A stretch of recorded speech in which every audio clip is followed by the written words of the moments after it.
Hi again, this is Elysa from 222 Handspun. I'm going to be carding some art bats today, and I just wanted to show you how I make these. You can see here I have, about 3 ounces, roughly 3 ounces of various types of wool. I've got some pre-carded wool, some comb top that I dyed, some beautiful curly locks. See, I've got mohair and wool. I have some hand-dyed Firestar, a little bit of Angelina in here.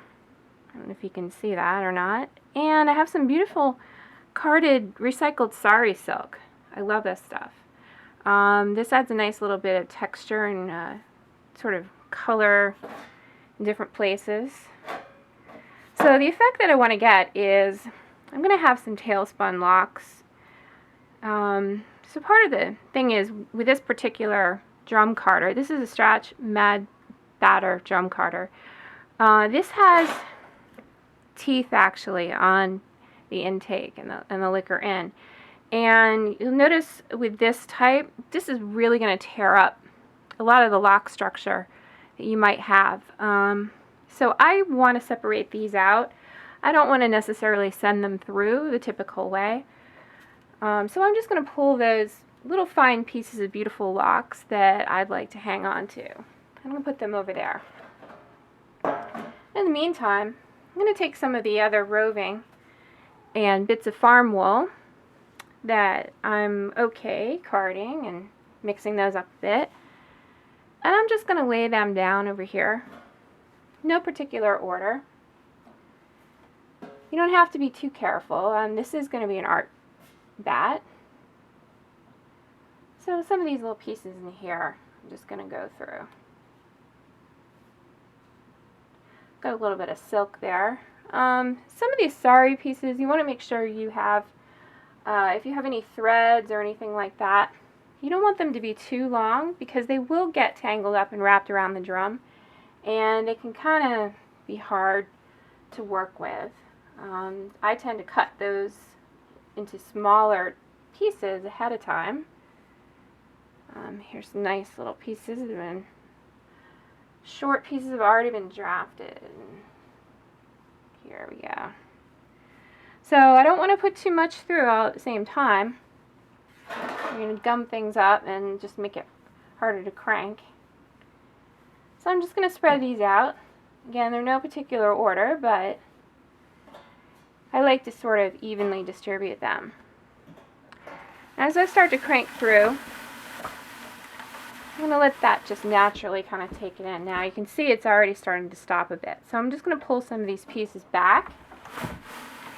If I feel like too many are going through at once.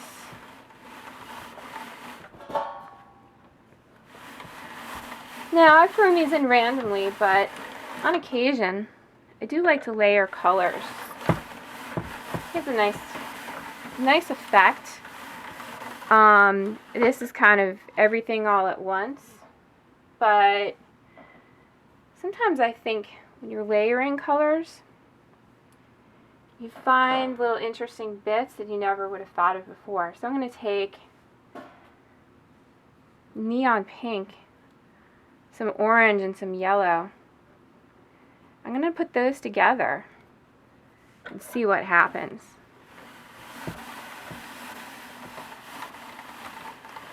Yeah.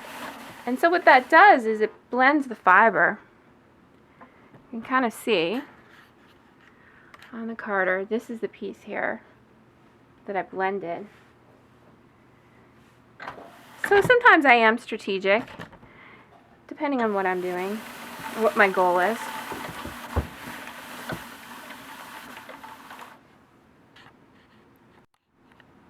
So I'm continuing to card my art bat here, and you can see now I took a little time out and I've separated out all the little curly, really nice pieces I want to keep. So one thing that you can do, if you don't want to mess these up in the drum carder, is you can actually just crank this and let that kind of ride right on through.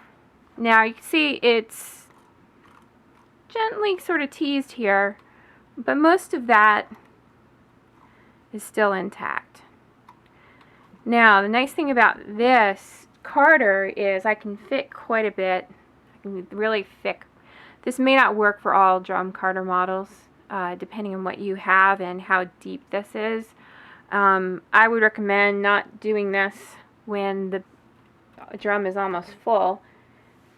Might kind of mess things up a little bit. I'm actually going to now send another piece through to kind of cover that. See what happens. Just going to keep sending a little bit more. Now you can see what I've done. I've covered that up and I've incorporated that nice curly bit into the bat itself. You don't have to do that. You can just leave them out, and later I'll show you how to spin directly from this mess here, this pile of a beautiful fiber. But I like to have a little bit of the texture in the bat itself, so I'm just going to continue doing this till I've filled up this drum. Okay, so I've filled up this drum, so I'm just going to gently start lifting this fiber. You'll notice I'm not trying to get it all at once. I really packed it in here, and it can be difficult to remove. So I'm just going to get it started. Gently pulling on here.